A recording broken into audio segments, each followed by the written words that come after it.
I take it we're ready? I'm leaning into the mic, making eye contact with both of you.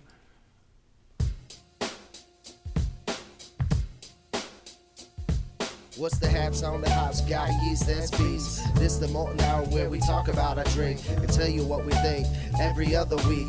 And if we get drunk, well, we might slur our speech. Got the gift of gab, the friends you wish you had. Join us for a drink, join us for a laugh. Time is never wasted, where you getting wasted. The Malting Hour here, people take your places. People take your places. People take your home. Welcome to the Malting Hour. I am one of your hosts, Tony Golick, joined always with Brandon Winninger. And to his right, our special guest, Ray Stout. no stranger to the show. Ray, welcome back. Man, it is so good to be here. Dude, we love having you. I love coming. Oh, perfect. All right, well, that's it. Thanks, everybody. Bye. That's become like a weekly joke. As soon as the guest is here, We kick 'em off. introduce him, and that's it. We're done. See you next year. Or the next time we decide to do a beer drinking thing. Ray, why are you joining us this week? Because Brandon told me there was wings here. There is wings. There are wings. There are wings here, yeah. No, I'm here to talk about the most fabulous time of year, FOBAB, the Festival of Wind Barrel Aged Beer coming up. Absolutely. For me, that is the most fabulous time of the year. It really, I think we've talked about it before, like that is, especially in Chicago, when barrel-aged beers start getting released, it's like the beginning of the holiday season. In Chicago, at least. I don't know how it is everywhere else, but it's the holiday season for me. It's all the gifts I buy for myself. These beers. Yeah, no, it really is special. You know, every brewery I go to, for the past couple of weeks have been dumping their barrels and blending their barrels, and it's just such a cool thing to see. You get out there and working, huh? Yeah, no, you gotta meet the people, you know? You gotta know what they're doing. Yeah, that's right. You can keep your finger on the pulse. But, you know, it's just tremendous, and it's just such a cool showcase of, you know, we really are making some of the best beer in the world right here in Chicagoland, and it's tremendous to see. Yeah, and we were, going through, Tony and I were at the Great American Beer Festival, and we sampled a lot of the Illinois stuff, and it was great. We were disappointed that Illinois did not bring home even more medals. We'll get them next year. Year. Well, I mean, that's what it is. It's like, but it's such a wide scope. And, like, when you talk about the entire U.S., I mean, yeah, craft beer you can think of as a small unit. But, like, the fact that, like, these, you know, some of these small breweries that we'd never heard of were, like, you know, coming out with gold medals and silver medals and, you know, all that stuff. It was really impressive. But it makes me excited because I've had the barrel-aged beers here. And I enjoy the barrel-aged beers here preferably more than a lot of the other places because, you know... We're spoiled because we're spoiled. Because they're delicious barrel-aged beers there. The people that we know just, like, they do it good. And they do it the way we like it, I guess. You know, different palates, I would suppose. So yes, we are biased, but, like... Man, I love living here, man. It's just so good. It's what's keeping me here in Chicago. Barrel-aged beers. That's about it. And, we hold our own in those national competitions for sure. You know, there's a couple of things that you need to take into account, right? Is that how many breweries from a state are entering, right? So that you have to divide by that number. And, you know, Illinois, we have about 300 breweries now, and not all of them do large competitions. And also in a place... festivals out west is that, you know, you got to take into account those beers are then being shipped to that festival, right? Yeah. So, you know, not to knock our friends in Colorado, but Colorado could literally just drop the kegs off the day of judging, right? They're not sitting in a warehouse. And especially for beers like IPAs that have a lot of hop character, you know, as that sits in a keg and gets jostled across the country over a series of weeks, it's not going to be as prime as it was when it came out of the tap. Sure. But yet we still, you know, I think we walked away with 9 medals. Yeah. And we consistently show up and we consistently win in a big way. So wait a minute, have you ever been at Great American Beer Festival? I have not. What? Believe it or not, isn't that crazy? I get invited every single year. Dude, go next year. We're gonna go again. Oh well, maybe. Hang out with us. The Brewers Association. So, did you go to the Guild Plazas? So they have Guild areas. Yes, we saw and it. We had a question about that. Our first question was, where's the Illinois Craft Brewers Guild? You know, some guilds have a little more time on their hands to do a lot of that kind of fun stuff. Sure. And here in Illinois, we are grossly embattled in legislative fights and a lot of work. And, my whole mission over the past few years is, keeping breweries in business and passing legislation that helps do that. Right. And so, we got extended outdoor dining for breweries in Chicago so they could have their patios. Those were supposed to go away.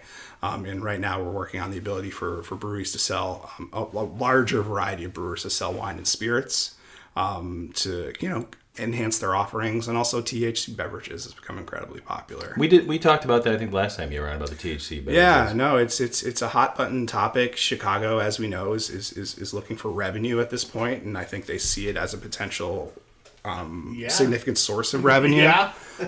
Clearly.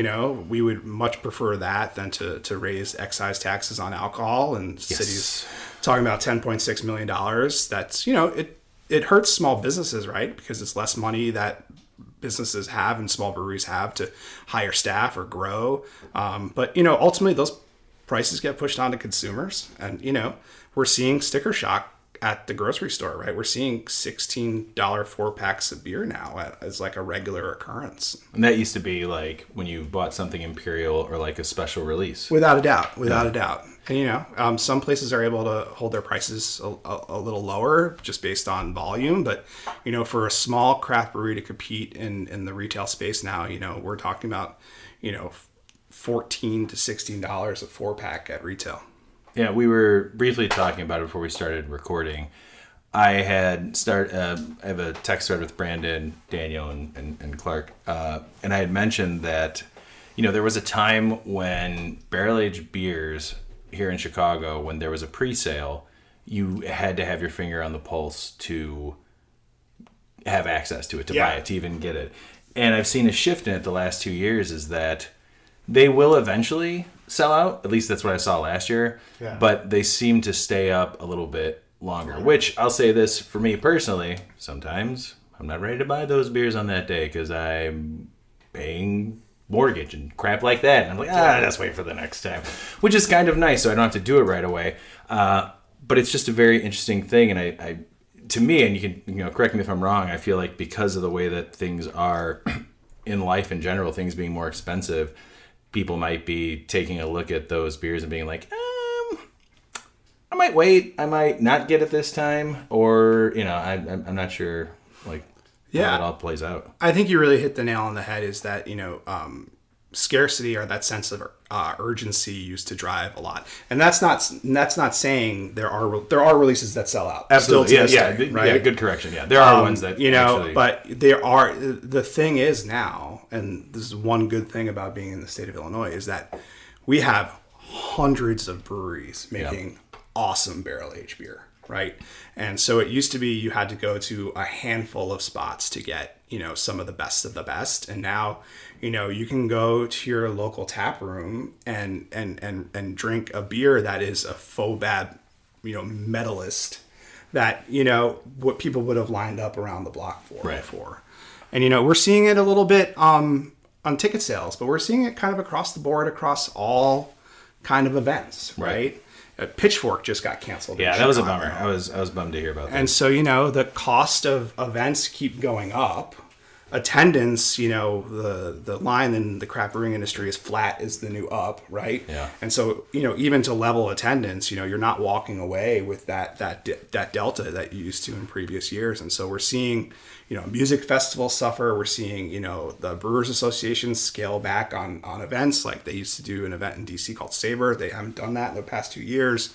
And so trying to find events that work and continue to bring out people is a challenge. And, luckily FOBAB is super special, and, we are pretty darn close to selling out Saturday, which is an awesome problem to have. And so if you're waiting on those tickets, you better get going.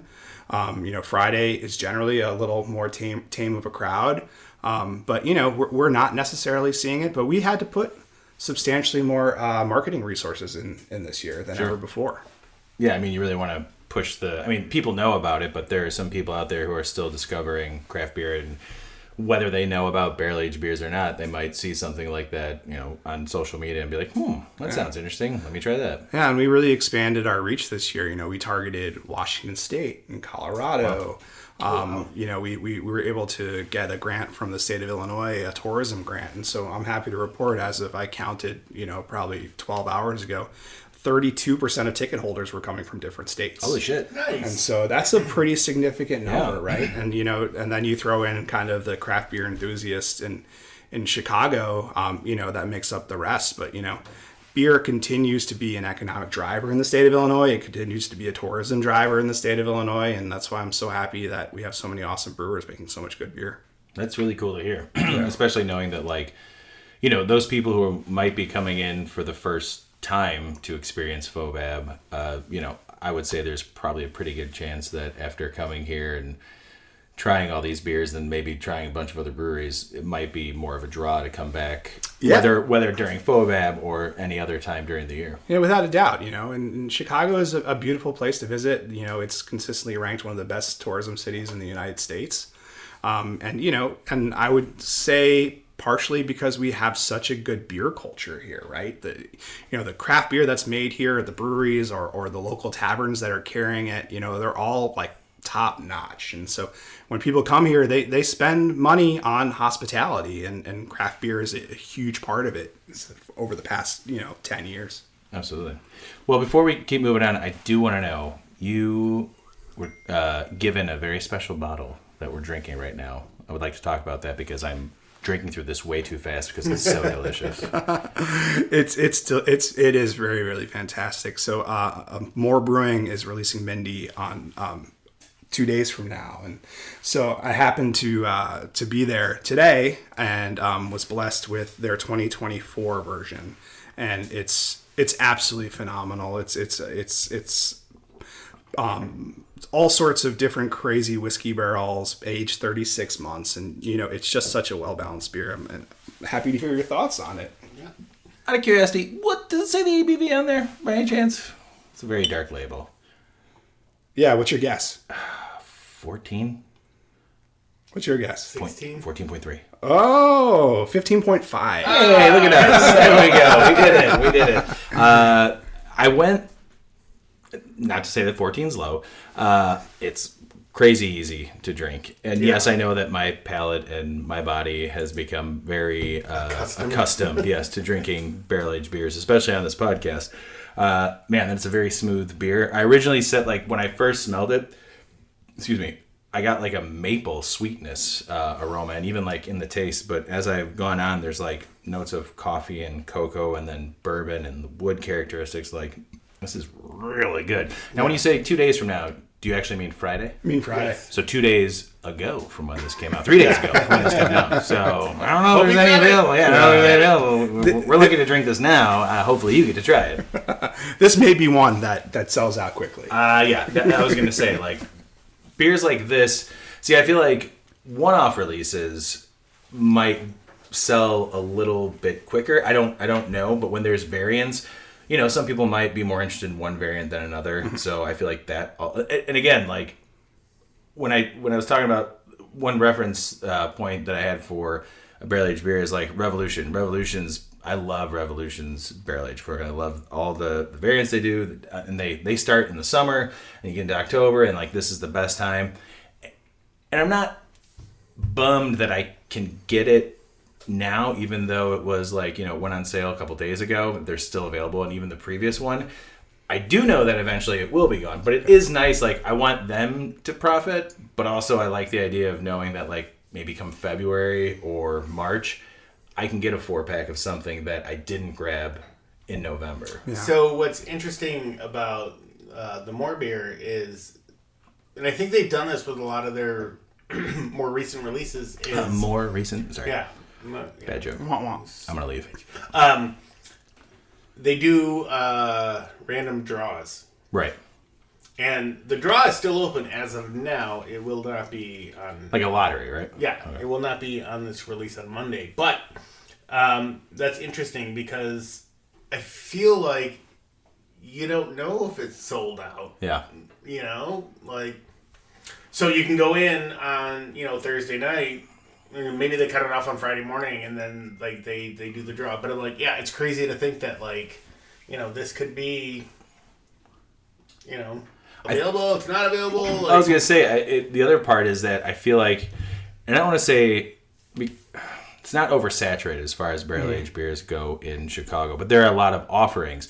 So it's tough to be like, what am I gonna buy this year? Like this year, one of the beers we're gonna have later is the 2024 Benthic from Half Acre. I've never bought an allotment of Benthic, and this year friend Clark and I decided to split it, and I'm really happy that I did because I really like these beers, and like kind of wish I just bought it myself. I don't care how much it was. It's all been very good so far, but it's the first time I've done it. I haven't done a Cruz Blanca purchase of their barrel aged beers, so like each year I kind of decide like what is it that I'm going to buy, which again, it's a nice option to have, but I just don't want breweries to suffer from that because barrel-aged beers are not cheap to make, and it's a lot of labor and a lot of money, and there's a lot of creativity also that goes into it, and it would suck to have certain beers fall to the wayside. Yeah, and that's exactly right. And you mentioned price points of craft beer or a barrel-aged beer possibly being a deterrent, and that's why festivals like FOBAB are so cool, right? Is that you can try all these ridiculous variants and all these ridiculous types of craft beer and before you buy a bottle of it, right? And, something that I don't think has ever been announced anywhere before is that, we are running a small test this year at FOBAB. Oh. And so we have, probably 10 to 15 breweries that we are partnering with Osner on. Okay, so this was teased last week by Matthew, and we told him to shut his stupid mouth. And so because you were coming here this week. And so, breweries are holding back a certain number of bottles for FOBAB attendees to taste and then order through the Osner platform for pickup at the brewery later. That's pretty badass, I'm not going to lie. And Cruz Blanca is actually one of those breweries. Awesome. So how does that work? So the weekend comes through like Friday and Saturday, and then when would that go on sale throughout? So there'll be QR codes available for at the tasting locations for participating breweries, and so you literally go in, you scan your QR code. Oh, right on. You buy the bottle through the internet, so you're not making the purchase at so UIC. Right there and then, and then you can go pick it up at a date to be set up. So you taste the beer, you like the beer, you buy the beer. Yes. I'm gonna make a lot of good bad decisions on Saturday. And so and like I said, this is a test run. No festival has ever done this ever before, so we are the guinea pigs of this. Awesome. But it just makes so much sense, right? Yeah. There's all these beer festivals out there where brewers are either donating the product or donating the time and just kind of using it as a marketing opportunity. But wouldn't it be cool if somebody really liked it, they scanned a QR code, you got sent to their online store or through a third-party marketplace, you buy the beer, and then you have to go to the brewery to pick it up. Yeah. Because what's even better is that person's going to go to the brewery, they're not just going to pick up the beer. You're going to have a beer, right? I think there's only been one time. I think there's only been one time when I ordered a beer through Osner or a website from a brewery that I didn't, because I had something else going on, so I had to stop in. But most of the time I plan on making it a trip. Well, I'm going. I'm not going to not have a beer there, especially when those breweries might have variants. I keep using Rev as an example here, but they always have special tappings that are not being sold when they're doing the Deepwood series. Mm-hmm. So you grab these beers, and then you get to try things that you wouldn't be able to try unless you went to the brewery, which I think is a brilliant plan. Yeah, and that. What's really, really exciting is that some of the participating breweries aren't doing massive bottle runs of these products, right? They're literally holding back 2 or 3 or 4 bottles, if a FOBAB attendee wanted to, purchase it through their online store. And so it makes it, a little more fun. It makes it a little more valuable experience for the brewery. And, and hopefully this is something that works out well this year and we can grow next year. And, then you could start kind of getting some of these whale beers as a FOBAB attendee. Well, especially if there's one that you try and you're like, holy cow, this is great. I really like this beer. There's been plenty of times where I've tried that and it's like, maybe I already missed the special release or maybe it's coming up and it's not available at that time because it's already sold out.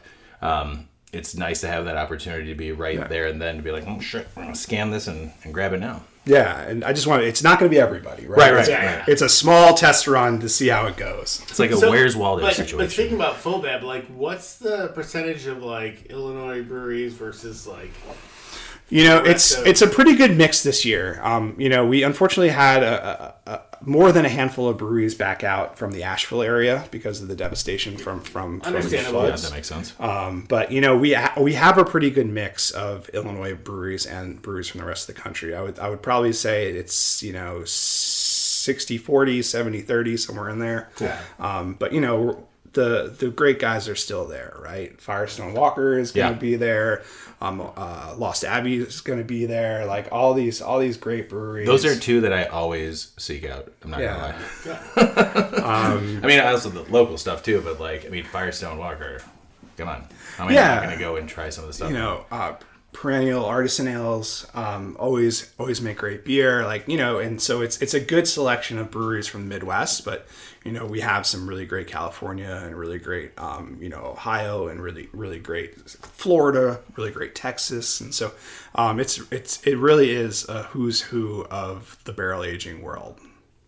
That's pretty exciting. And the other thing about it is that when people, and I'm sure we've talked about this before, whether it's been a FOBAB recap or having you on there, that the Festival of Barrel Aged Beers, I think, especially when I'm talking about barrel aged beers with people who might not know about it, it's always stouts, but it's not all stouts, which makes it even more exciting. One of the beers I remember trying was Off Color's beer for tacos tequila barrel aged, and I think they ended up doing a mezcal one. I don't know if that was at FOBAB, but but stuff like that, it's not just stouts. So yes, stouts and barley wines are very comfortable to barrel age. There's other types of beers out there, like wild ales. Totally. And I would say, also the cider category continues to grow every year. I picked up a Malort barrel-aged cider from Eris today that I'm super, super excited for. I love Eris. Send that back. No, that I'll try. See, that's where you and I are divided. Here's the thing, is I love Malort.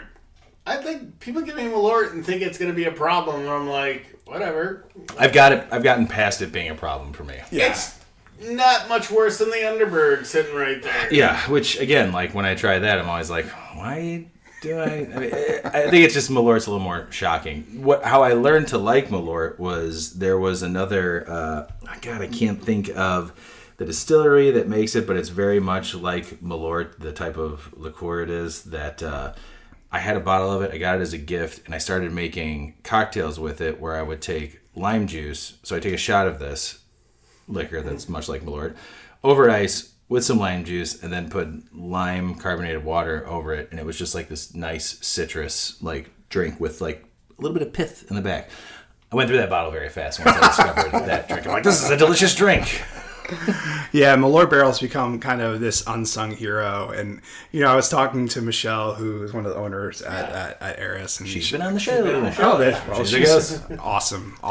She's a Malting Hour alum. That's great. And so I was talking to her, and she said that she entered this beer into kind of cider competitions and have won medals, but the feedback that she always gets is it had a strange flavor that we couldn't quite put our finger on. She's like, oh, that's the Malort. Yeah. Welcome to Chicago. Yeah. But still won a medal, right? Yeah, exactly. Something was weird about it, but we really liked it. Great. It was very, very good. Yeah, that's why Malort is just so transluted this time, because it was made by a different company years ago, and it kind of fell off, and then was it who picked it up? CH Distilling. Yeah, CH Distilling picked it up, and they do it under the same name. So I think they must have bought the property rights or whatever. But I don't know. To me, it doesn't taste any different. They like Malort. I've yet to try the Jepson's bourbon. Yeah, no, never mind. When I saw it, I was like, I don't know. This is my day of not liking Malort. You can't be like, it's gonna taste like Malort. That was my thought. I was like, I didn't really care for Malort. Then why would I like their bourbon? No, because I think their bourbon's actually supposed to be pretty good. Yeah, I haven't tried it either. Yeah. But I hear good things. I think I know what to get you for Christmas. Yeah. Let's just get it for each other. And that's the one thing I'm excited about with FOBAB is that Bardstown is coming back again. Oh, nice! Year, right? And so they're doing pours, and I think they're bringing 3 different variants that people can try. It just makes it a little more fun, right? And a little more festive. And people could really what I love about it is that people could really taste kind of the barrel, right? And what it is. And then once you get that taste of that good aged whiskey, then you go back and you try, a barrel aged stout. Then you like, even like, not a connoisseur will be able to pick up those barrel characteristics. Because some people are super tasters, some people are not.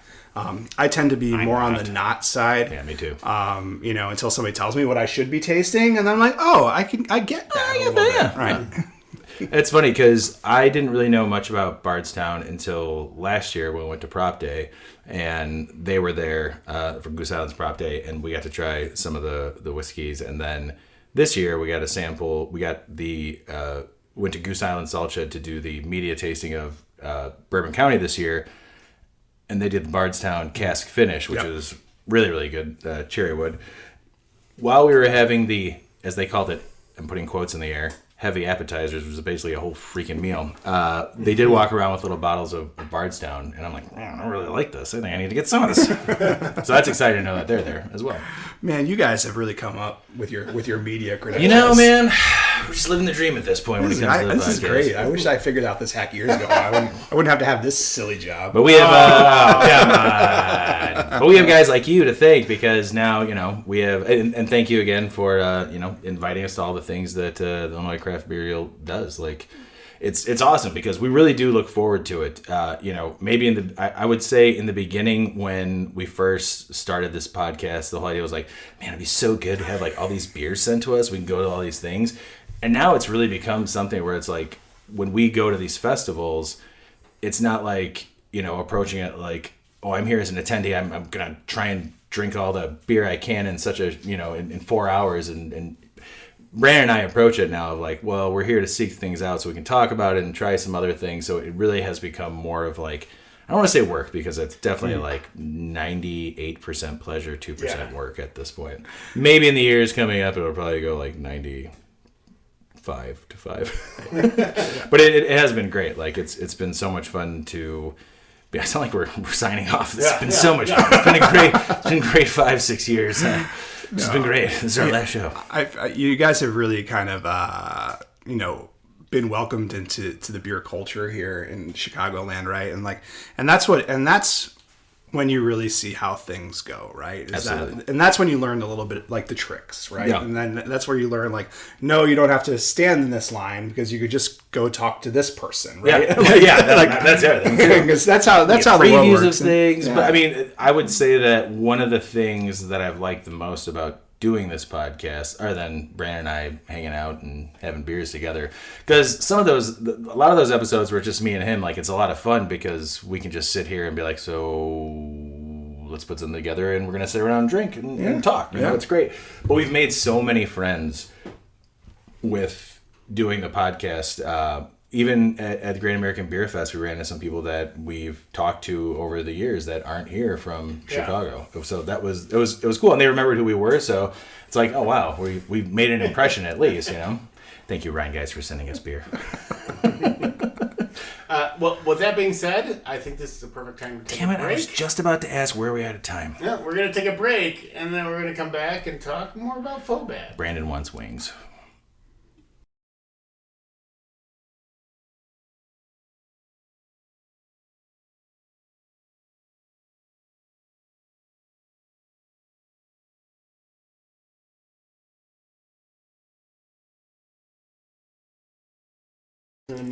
And we're back. Welcome back, everybody. This is the FOBAB 2024 episode. We're joined here with Ray Stout. Ray, thank you again for joining us. Holla. That was great. That's not what I was expecting. That was fantastic. We decided to eat some of these spicy Asian chicken wings that Brandon had purchased for us. Did you do the suicide? Yeah, that's why I said, like, I switched up I wanted to have that one first and then cool down. I think I flipped it and had the I was like, oh, this is good. And then as I was going through the second wing, I was like, I think he was wrong. And Ray's like, no, the darker one is the spicier one. I'm like, oh no, that's the second one. One would know. Oh, spicy. Amateur hour. I had to drink some water. My mouth is burning. But I didn't want to wreck my palate for these beers because before we get back into the FOBAB talk here, Brandon, what are we drinking? We are drinking a 2014 Firestorm Firestone Walker Anniversary Ale. It is a special limited release. It's their 18th. 18th is kind of like the running theme for their anniversary ales. This is for 2014, and I will quickly as I can. This is a 10-year-old beer. Read the packaging on the box. And this beer, it's the first time it's been out of the box since it's been out of the brewery. Yes, by the way, I was wrong, Ray. This was the beer that I was going to open, the Velvet Merkin from the night we did the bottle share. Right there. Sorry. Since founding our brewery in 1996, we have specialized in the rare art of fermenting beer in oak barrels. In the fall of 2006, we released a limited edition oak-aged strong ale called 10 to commemorate the 10th anniversary, thus beginning our annual autumn rite. This year, we present 18, our 9th release from our anniversary series. What kind of math is this? 18th is crafted from separate lots produced over several months and years, carefully blended into the truly unique and complex brew. I'm clearing so I can go into my speaker voice. Ladies and gentlemen. Each of the contributing lots was aged in oak barrels, some previously used by American spirits producers, others used in our Firestone Union. Each barrel lent its own bit of soul to the flavor profile, including nuances of tobacco, chocolate, and molasses. Local Paso Robles area winemakers and our brewers collaborated to taste each individual lot and lend their expertise to the final blend. The resulting limited production brew offers immense depth and complexity with long, intense flavors that beg to be sipped and flavored. 18 is a one-of-a-kind beer to last and will reward careful aging for years to come. So, 10 years. I will say this. You and I need to get into commercial voice acting. You and I both have fantastic commercial voices. That was a strong read. Yeah, that was a lot. I'm glad you did it because I don't have my glasses. Mine's better when I don't drink. But, whatever. It was pretty good, man. Very few trip ups there. Very few stumbles. Couple 2-3. It was good. I will say this right off the bat for 10 years, and I know how well you sell your beers and keep them nice and cool, and you've moved from one place to another probably with this bottle. Yeah. Two places. We've had some hits. We've had some misses for aged beers. I would say that while there is some slight oxidation, this is a very tasty 10-year-old beer. Yeah, I would agree. I'm getting some of the subtle flavors that they talked about, chocolate, and I think I'm getting a little raisin. Yeah, I was going to say that. It almost reminds me of, what's the brewery I was thinking? Oh, the brewery. So I forget which of their 12 Days of Christmas that this kind of reminds me of. That it kind of has a taste of a barley wine more than of a stout. A little bit. That's what I thought it was before I looked at the box. Yeah, it's nice, and I feel like maybe some of the some oxygen probably lends itself to that, but it's not a bad off flavor. So on Untapped, it's categorized as a strong ale. So that's why so it's not a stout. So that's why the barley wine. Really, the barley wine. That makes more sense. Very good. I wonder if they use Special B, good malt. Lends a raisiny flavor to beers. I don't know, but there's a completely different description on Untapped. Oh, really? Is it dark shorter? And complex brew full of malt and barrel-derived flavors with parabola leading the brew into rich darkness. It's best poured carefully into a half-filled brandy snifter or wine glass. We did. Allow it to warm to 55 degrees. We did that. Yeah, it should be. To fully enjoy the pleasing and complex aromas as the beer sits and breathes in the glass. Rich dark chocolate, toasted oak, and dark fruit characteristics are revealed. So I think we got all that. I'm not gonna lie. I think we got all of Yeah. that. At least, Ray, how do you feel about this beer? You hit it. You hit it out of the park. But this always blows my mind with old beers. But man, it's 10 years old, and here we go. It's funny because I remember the founders used to say, and maybe they still do. I don't know. I don't really follow founders these days. The founders. They said you don't need to age KBS because we've already aged it for you, which I understand. Yes, drink it fresh. It's very good. Barrel aged beers are fantastic fresh. The aging has already happened. Yeah. However, certain beers, if you want to save one or two or whatever, it's nice to see the changes. Some beers will change. I wouldn't say that heavily adjuncted barrel aged beers will develop any further, but some of the straightforward barrel-aged beers will take on different characteristics and will change in the bottle. Agreed. And that's, that's why we run this podcast, dude. That's why we do it. That's why you hired me to do this podcast. So, Ray, you've been around the beer game long enough. We're just going to look past how awesome I am? No. We know how awesome you Oh, thanks, man. You've been around the beer game, the Illinois beer game long enough. Has there been any, stellar beers, and I want to say aged beers, because you visit a lot of places, so has there any been, aged beers that you've had that have kind of, blown your mind?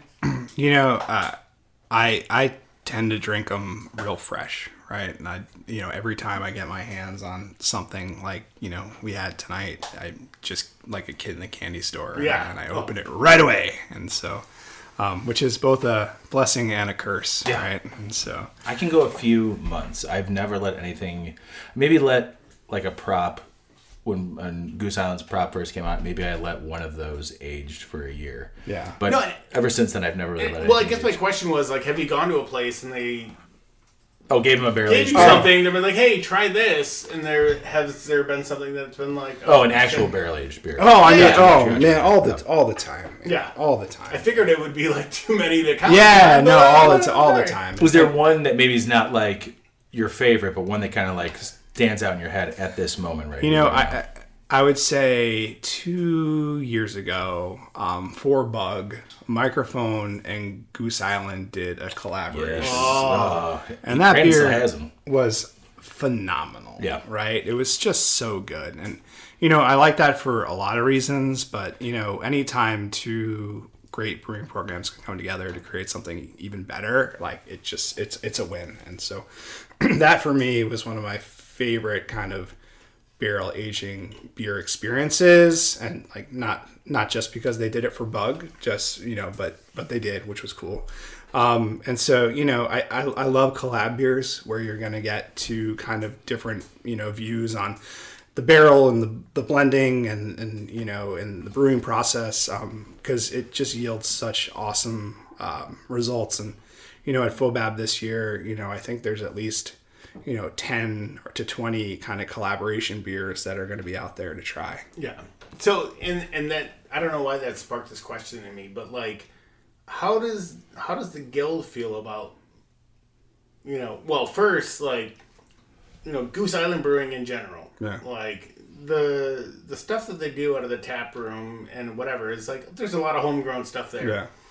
But they're not they're not a craft brewery. They're not an independent craft brewery, right? And so, I'll say a couple things about Goose Island. Is first, they are instrumental to the evolution of Illinois craft beer, right? They are the godparent of many of these breweries that have opened since then, right? So some of our best known breweries and brewers in the state of Illinois and brewery owners, came through Goose Island, right? So level set with that. And so, and I think, people give flack for, a brewery, and I'm throwing out my air quotes now, selling out, right? Yeah. But, in terms of a business decision, I think, if you asked 20 brewers if they would be willing to sell their brand, especially into the environment today, they would say, where's the check? Right. And so, but I think what Goose has been able to do, they are still a strong supporter of the guild, and we really thank them for everything they do, because we would not be here without them. So let's put that asterisk on everything. Yeah, absolutely. But, they've been able to stay craft adjacent, more so than I think a lot of these other brands that got bought out by bigger houses. And so, and their barrel aging program is astoundingly amazing, right? Consistently every year they're releasing some of the most sought after and best barrel aged beers, and so we're lucky to have them, because they're a great addition to our community. That is exactly, I think, and Brandon and I have, I'm sure we've talked about this numerous times. We actually have talked about this numerous times. It's nice to hear someone else like yourself agree with us, because we've seen nothing but positives after the purchase from AB InBev. Yeah. Like, there's nothing about Goose Island that has changed other than, I would say, quantity, you know? I recently revisited 312.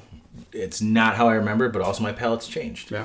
But I still like drinking 312. I'm very excited that Honkers is now available in 12 packs. Yeah. And it's, you know, that was something that Brandon and I, when we went before the Clybourne taproom closed, we were very excited to see it on each time that we had gone there for events or just to go and hang out and have a beer. And it was great because I started my night there with the Honkers. And it's great to have it back in the stores, something I'm very excited about.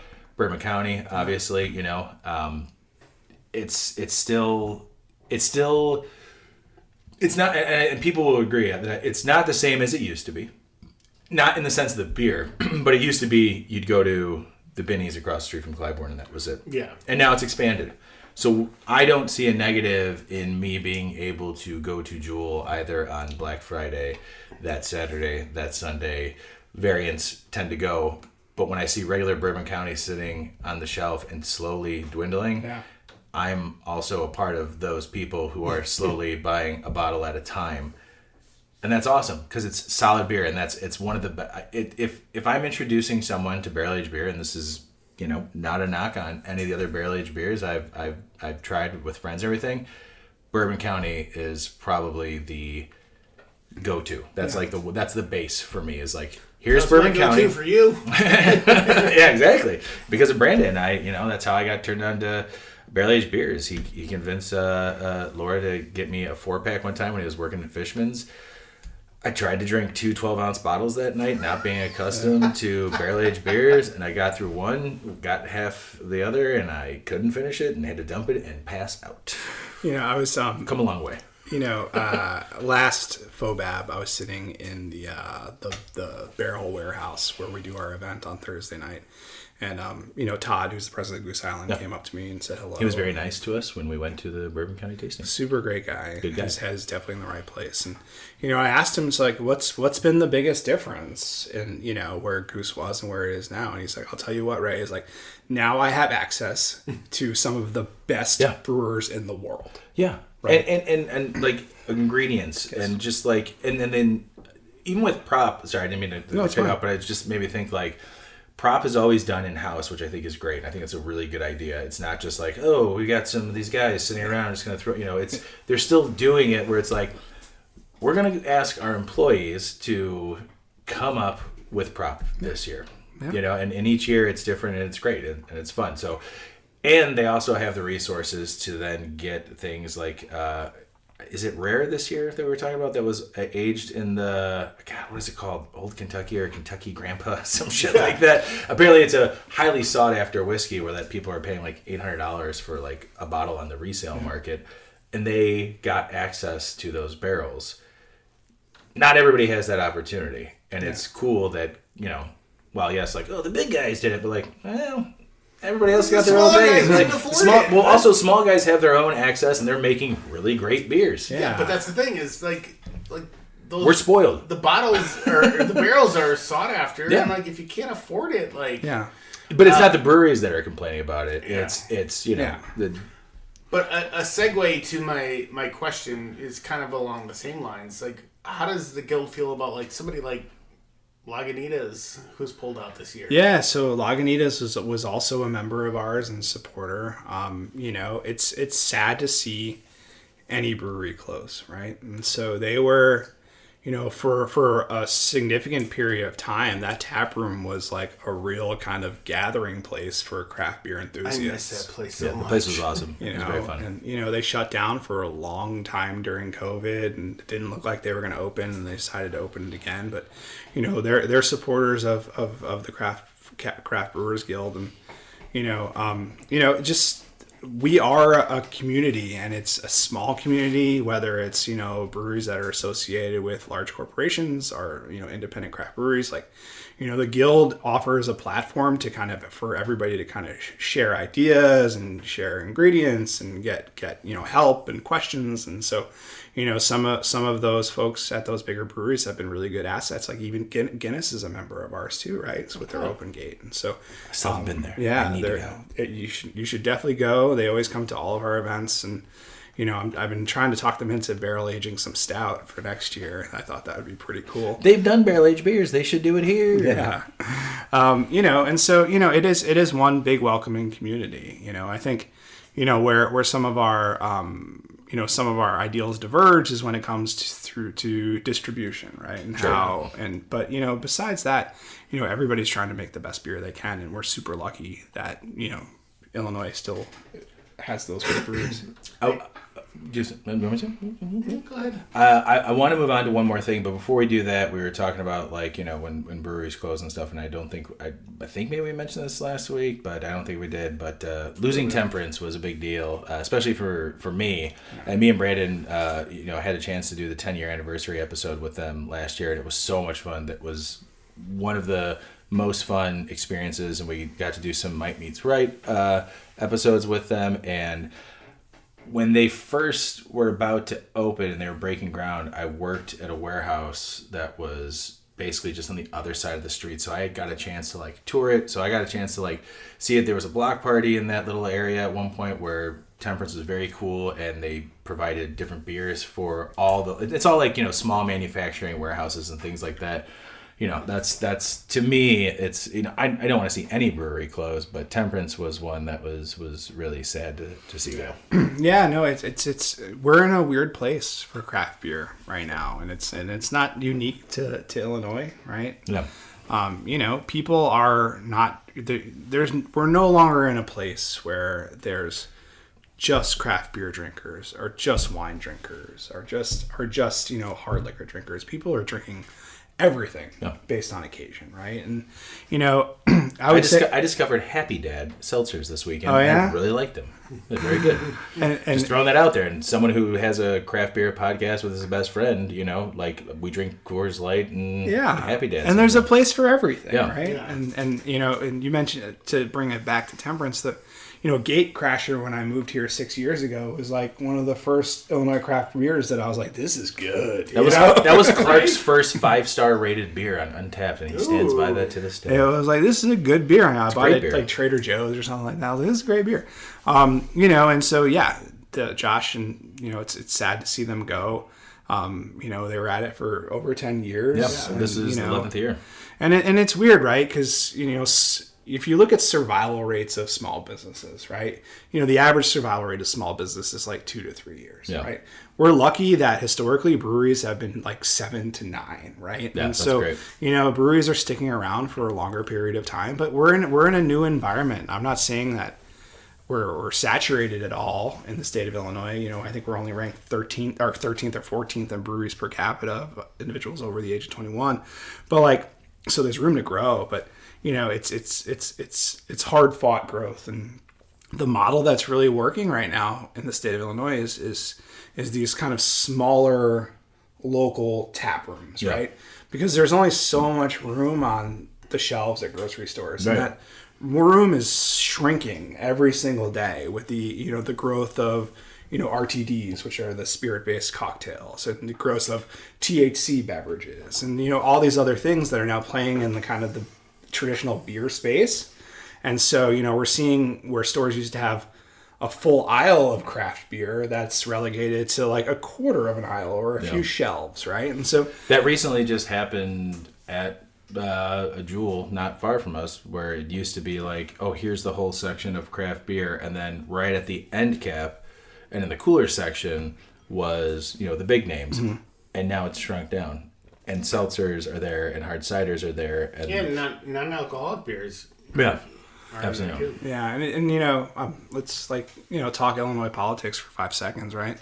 We have laws in this state where when a brewer signs a distribution agreement, whether that distributor is doing a good job selling the beer or not, they're stuck with them. Right. There's no way to leave those agreements in any kind of way that's reasonable. And so, when you have a mid-sized craft brewer where then you become the third or fourth beer a salesperson is going to pitch, there's not a lot of space for you out there. Yeah. And so it makes it even more important for these breweries to still maintain their own unique sales staff to go out and do that work. But, if you're talking about, a 10-barrel brew house that the person is also the owner, the brewer, and their chief bottle washer, there's no time out there to do that. Yeah, Clint. Like Clint, yeah. He's a good example. Well, and so that brings the question, what about, I know this came up, this was there during COVID where breweries could self-distribute. Yeah. Is there any... Yeah, we touched on that the last time you were on. Is there any play for that again? Yeah, so during COVID, there were a lot of rules that were kind of laxed. Specifically the delivery of beer is what I think you're talking about. Yeah. And so, self-distribution. Yeah, so brewers, there are exemptions for self-distribution for certain classifications of brewers.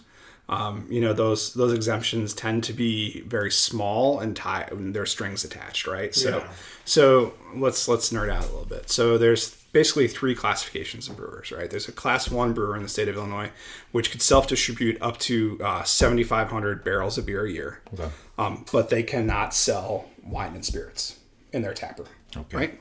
Okay. There's a class 2 brewer, which essentially is a brewer that your self-distribution rights are done by a distributor, and you could sell anything you want in your taproom, wine, spirits, anything like that. And then there's a class 3 brewer, which is basically a brew pub model where you could sell wine and spirits, but you can only self-distribute up to 200 barrels of beer a year, which is not a lot of beer.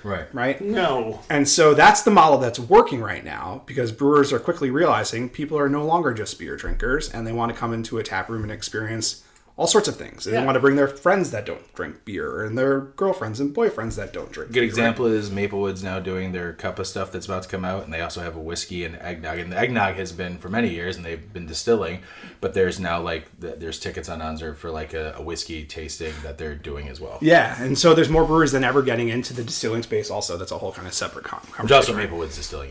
Yes, yeah. And is opening their kitchen back up and doing an awesome renovation. Fantastic. I saw it the other day. That's it's so awesome. Cool. And so there is a need to adjust these laws to allow these smaller brewers who are, self-distributing 200 barrels to grow that pie, right? And so that's the piece that we're really kind of focused on right now because, like I said before, is once you sign with a distributor, for better or for worse, you are at the will of the distributor forever, right? And so for small businesses to hold their own kind of destiny and, to get out there and hustle and sell and make their living, I think is what brought this industry to where it was and where it is, and so we continue to kind of foster that environment. Cool. So segueing off of that, what a weird cool to use there. It sounds like cool. No, I'm just joking. I love it. I'm not editing that. No, dude, I love having him on because these are things that we questions we have and things we want to know, and Ray's got the info. Yeah, no, it is one of the reasons why we do like having you on, and we probably should have you on more than twice a week. I'm not going to lie, because there's a lot of things that Brandon and I talk about and have questions about and have theories about, but it's also nice to get an insider perspective, and we get some of that from Matthew as well. Also, so it's Matthew, call me up. You're good for some things. Yeah, but my question was what are you excited about with FOBAB this year? Let's bring it back to FOBAB. And there's so much good stuff. Just so you guys know, while you're doing that, I've already finished Firestone. Sorry to interrupt. I'm about to open this 2024 Benthic Turtle. Good luck. Thank you. While I was devouring way too many chicken wings that I won't disclose the number on. Tony and I were it's my don't talk about my Lincoln Log Fortress I have here. Tony and I were talking about the Lager Lounge, right? And so I made the joke is that I see all these kind of smaller upstart beer festivals that are promoting themselves on social media, hey, we have 20 breweries, this is great, come spend $50 on our tickets. We have 20 breweries in our Lager Lounge, right? And so that's what makes it so cool. And we've talked about Lager Lounge before, and I will reiterate that if this is your first, second, 10th time going to FOBAB, give your palate a little bit of a break. You want to have some beers, that's fine. Go up to the Lager Lounge have a lager, chill for a little bit, relax, maybe grab some food at that point. That's the best way to do it. Brandon and I were lucky enough to learn that the first time the Lager Lounge was introduced, because we went up there and all of a sudden we were like, I'm gonna hang out here at the Lager Lounge. Like it was great. We talked to a lot of people and it was fun. And then we made our way back down and we were like, oh, like I want to drink more barrel-aged beers. It was a nice break for my palate instead of like, you know, knocking back a whole bunch of barrel-aged beers in an hour and being like, well, I want to sit and wait for the award show. It's such a cool thing because it is kind of like a cooperative approach to the festival, right? Is that, you know, all these breweries kind of, you know, came together, and decided that, you know, it would be awesome to have this kind of focal point, right? And, you know, Charlotte from Solemn Oath Brewing is kind of the brainchild behind the Lager Lounge, and she kicks butt in a variety of different ways. But you know, and so what's really funny is that, like, you know, we were digging through storage the other day, my associate director and I, and you know, looking for the faux wood paneling that we put up for the Lager Lounge. You know, this is a weird job. I have to dig through storage units. I have to talk to legislators, right? And so, you know, but you know, besides FOBAB in general is being very exciting because of all of the amazing barrel-aged beer that you're never going to try again, and it's totally worth it. Like, you know, I think the Lager Lounge makes it so unique and cool because there's like a separate space within a beer festival that you really can get your money's worth if you just stayed there the whole time. Absolutely. And we, like I said, the first year we hung out there for a while, and we were, now granted we were giving out stickers and coasters for the podcast, but we like just hung out and met a whole bunch of people there. It was like hanging out at a bar, because the spaces, it's the straight line to go through, and then there's those tables set up, and you can, like, it's up in the, I don't know, directions of the upper right corner when you first walk in.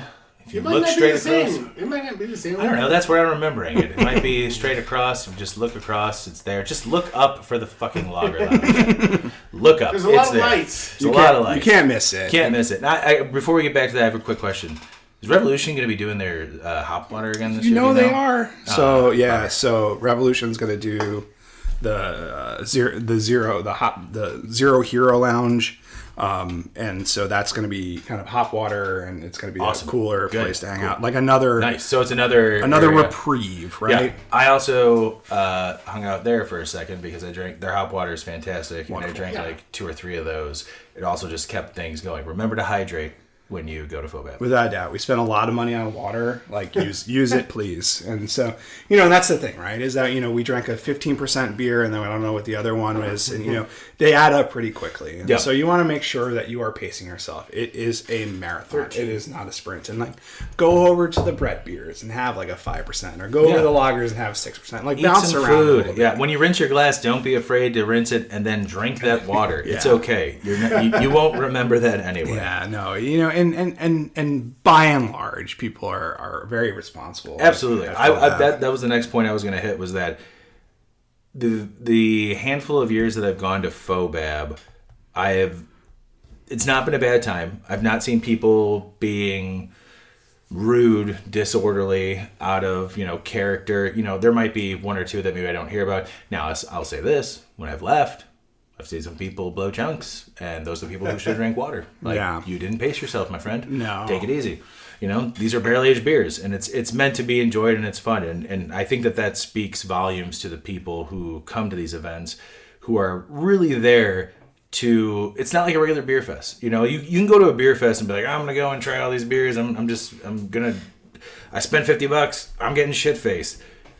For FOBAB, it is, now I'm not saying new people shouldn't try this out, but it is definitely a different experience, and there's like a little bit more of a beer camaraderie like appreciating these beers. And there's people out there who can do the marathon and go through it all, and kudos to you.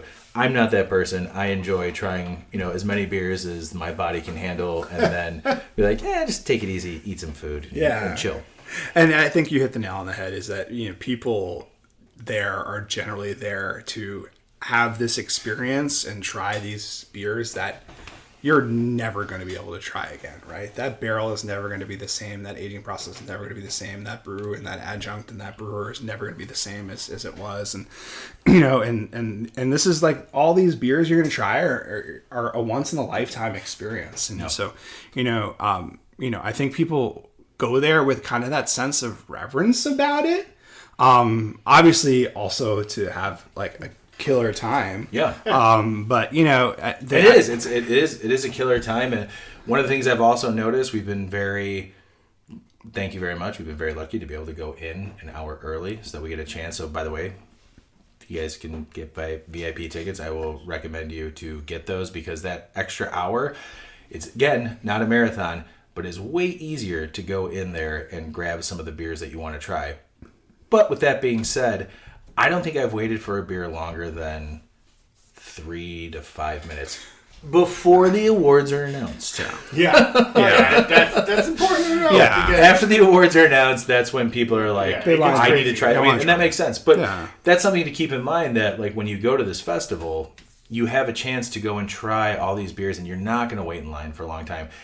And when you go and you try it, maybe you waited for like 3 or 4 minutes, you could probably get back in that line and maybe wait like less time, to try it. Well, I'll tell you, one of the things that we're excited about this year, Brandon and I were talking about Six Flags before we started recording, right?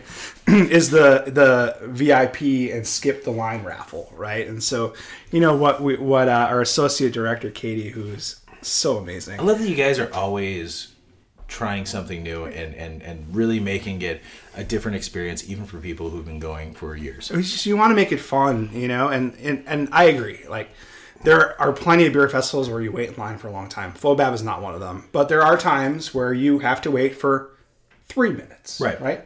And so we said to ourselves, like, why would anybody want to wait for 3 minutes? And so we're actually having a raffle this year, and we're going to pull winners both for the first and second session on Friday and Saturday, where you could win an opportunity to skip every line you want.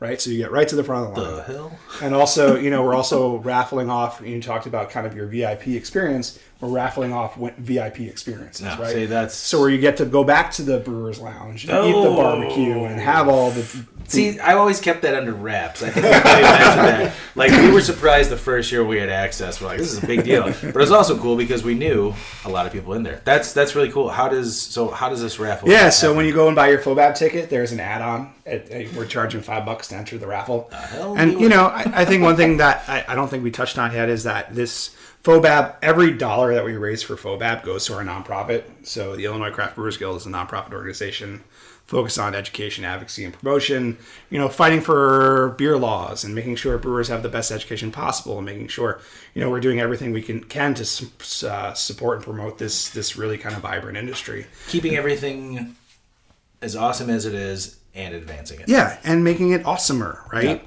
And so that's what we do every day. And so any dollar that you spend at FOBAB kind of goes right back to that mission, It's fantastic. And I think the big thing is over the summer we run that passport program. Yeah. And, the first thing we hear is there's not enough passports out there. Like, buy tickets to FOBAB, we'll buy more passports, right? Mm-hmm. Like, that's the kind of stuff that it goes back to. We'll keep going. Yeah. We want you to do that. The royal we. I'm not a part of this. Real quick, I do want to talk about the beer that I cracked open. Okay. Oh. This is 2024. This is part of the Benthic release, which is, I'm pretty sure it's sold out. So maybe it is. I don't know what Half Acre's bringing. I don't know what they have at their tap room. But I will say that everything that I've tried so far, out of the 6, the regular Benthic and the 5 variants, I've been blown away each time. And this is no different. This is their Turtle Benthic. I don't know if I've ever tasted a beer that has that, because a turtle has walnuts. Am I correct? Yes. Am I wrong in saying that the aroma and the taste is walnut up first and then some caramel and chocolate? I'm with you. Yeah, like, it is quite possibly one of the most impressive. What's the word I'm looking for? Adjuncted stout that I've ever had. It's insane because I've had beers where like there's almonds in it. And I'm like, okay, I guess there might be. Almonds feel very subtle to me. There's walnut in the smell and in the taste, and it's fucking fantastic. This is really good. Agreed. This is fantastic. It tastes like the dessert. Yeah, absolutely. It tastes like that's exactly what it tastes like. I will say this. I'm very happy, though, that I'm splitting this 12-ounce can between the three of us because I might get a little burnt out by it because it's so well done. Oh, yeah. I don't want to eat 12 ounces of turtles. I could. But this is fantastic. I mean, it really smells. I mean, there's the bourbon and barrel characteristic there. And there's some coffee in there. But holy cow! I mean, it tastes like a liquid turtle. It's phenomenal. So kudos to those guys. Before? No, I've never had this one before. So Glad I brought this. Gosh. I'm so glad you brought it too. I had the vanilla. Like I said, I had the vanilla last night, and spoiler alert, it's on my Maltese list, and this is probably going to go on my Maltese list as well. Which I try to avoid a lot of barrel aged beers because I love barrel aged beers so much on our top beers of the year. Way to go, Half Acre. You really ruined this list for me because it's going to fill up real fast. Yeah. No, we are, right in Chicago, we are blessed to have two kind of mid-sized breweries that consistently knock it out of the park with Half Acre and Revolution. And, Absolutely. The Half Acre being in that whole malt row area, there's, when somebody asked me recently, I'm coming to Chicago, where should I go? And I was like, just go there. Yeah, absolutely. Yeah. Go to all of those breweries, and you will have a blast. Yeah, right? It's great. You do that in one day, and then kind of go. Yeah, out and then go to the Bean. Yeah. After that, you can do whatever you want to do. Come back, go to Rev, head out to Evanston, go to Double Clutch. Shit like that. It's great. Yeah, I'm very excited, and again, very thankful that you've joined us again. We always look forward to having you on here, and we will. We probably should have you on here more other than the fucking events that you guys are doing, because it's always fun talking with you. It's always fun hanging out, and we always learn a little bit more when you're here, and I think the listeners do as well. And everybody, if you haven't been to FOBAB yet, tickets as of this recording are available. Yep. I don't know what it's going to be like when this episode is posted on Monday, but it's a great time. Links on our website. Yeah, in this episode, it's so much fun. It's such a good time. It's a really great way to sample different types of barrel-aged beers, to be with a lot of people who enjoy beer and barrel-aged beer. And if you got a friend who doesn't like barrel-aged beers, you can be like, dude, there's the Lager Lounge. And then also, try some of these beers. It's a fun time. It's really good, easy to get to. Uber, the CTA is not far from there. Right off the Blue Line Racing stop. Yeah, it's super close, and it's such a great time. And I'm really looking forward to this weekend coming up. So stoked. Yeah, man, that's great. And I also love running into you at Riot Fest randomly. I'm gonna throw that. I know. I was looking for you this year. I did not see you. I didn't go this year. We took this year off. We took that's this year all off. right. No, I got to go to Lollapalooza thanks to some of our partners. Oh, nice. And so after that, my wife and I were like, this was a little too much. Lollapalooza is a whole other ball of wax. Absolutely. Which I never want to experience ever again. Yeah, you did it. I It's worked fine. there for a couple years, so yeah, I get it. I wanted to see the Deftones. That was it. That's all I wanted to see at Lollapalooza this year. But I missed you at Riot Fest, man. Hopefully next year. We'll see. I'll be there. Is there anything else you wanted to say before we depart and sign off? No, I mean, come to FOBAB. It's going to be great. It supports a great mission. These breweries are bringing the best of their best. It's a festival by brewers for brewers, and you're not going to find anything quite like it anywhere else in the world. Agreed. Brandon, you got anything else? No, just thanks everyone for listening, and thanks everyone for putting up with Tony. What the hell is that? I mean, Brandon, I love you. Love you, man. We'll see everybody next week. Bye. See you in hell, Brandon. This has been The Malting Hour. Be sure to follow us on all social media by searching The Malting Hour and at themaltinghour.com. You can also follow us individually on social media. Brandon can be found on Instagram as BMDub81, on Twitter, BDub81, and on Untapped as BDubDrinksBeer. Tony can be found on Instagram and Untapped under Ace of Help Chicago, on Twitter, The Ace of Help Chicago. Clark can be found as Clarkowski on all three. Dan can be found on Instagram as hip__hops and hip hops on YouTube. Be sure to subscribe, like, and rate the show on your preferred podcast listening platform. Until next time, cheers from all of us at The Malting Hour.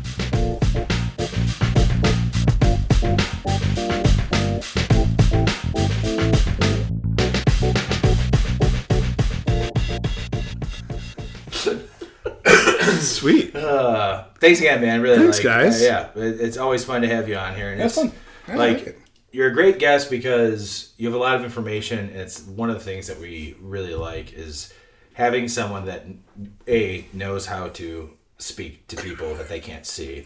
2, actually has information and stuff. That's right. All of those. And 3 is also just fun to fucking hang out with. And like, if we were just like, hey Ray, we're gonna drink like 4 different IPAs. Dude, I would come. Let me know. Just let me know. I'd come.